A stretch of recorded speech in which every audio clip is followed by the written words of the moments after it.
Welcome. In this video I will show you how to back up your iPad 13 2026 to iCloud storage. First of all, we have to open settings on the iPad and then go to our accounts menu on the sidebar. Open iCloud in here.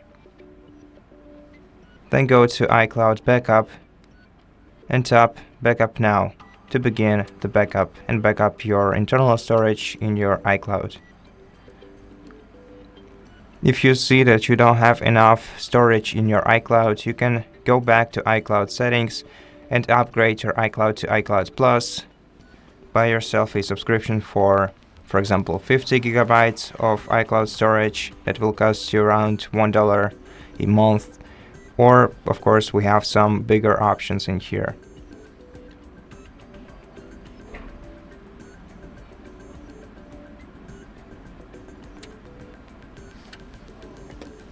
Okay, so as you can see, I wasn't successful in backing up this iPad simply because there is not enough iCloud storage available for the backup.